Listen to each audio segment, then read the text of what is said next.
Du temps des Grecs et des Romains, du temps de nos ancêtres, la pensée occidentale était en irruption.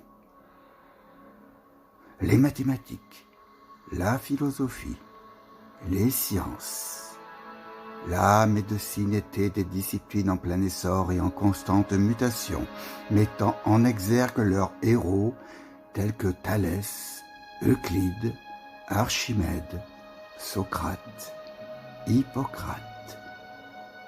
Des hommes également en lien avec le quotidien et son déroulement chronologique, avec les arts de la table, le divertissement, la guerre, la politique.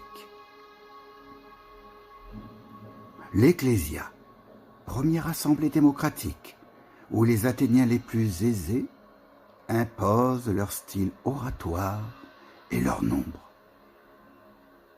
Le Sénat, première assemblée impériale, où les aristocrates discutent et entérinent les lois.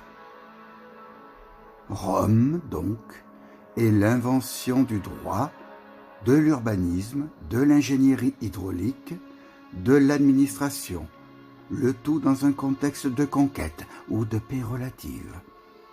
Dans une atmosphère de mœurs débridées, louée par les poètes, ou traditionnelle, défendue par les censeurs, Cicéron, Ovide, Virgile, César, Messaline, Tite-Live, Sénèque, et les citoyens qui investissent les termes, la créativité et le pragmatisme se côtoient constamment. De cet intérêt pour tout, résultat à la fois d'une nécessité et d'une curiosité, les sociétés occidentales modernes sont devenues de grands espaces où l'esprit ne cesse d'être segmenté. Les corps de métier sont spécialisés, pour ne pas dire hyper spécialisés, et leurs rapports bien souvent inexistants. Les individus compétents en un domaine, lorsqu'ils le sont vraiment, se jouxtent. Une question étrangère à leur spécialité, et c'est tout un édifice virtuel qui s'écroule, peut-être même le monde.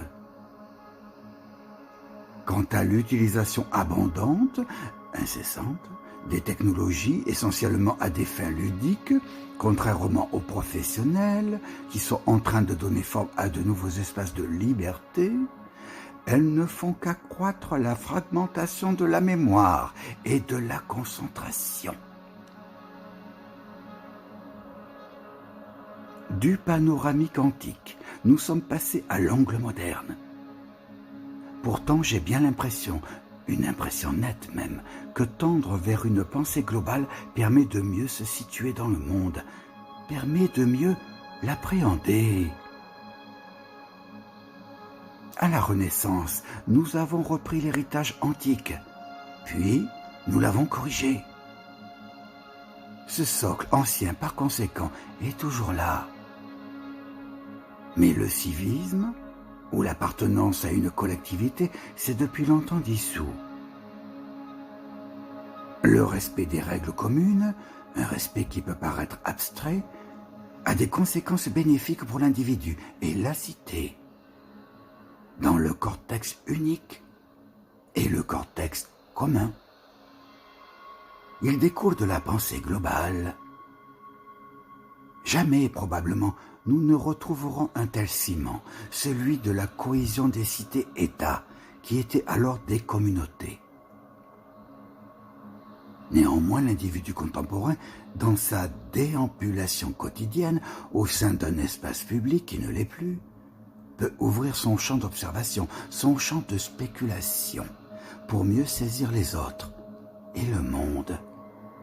Le veut-il ?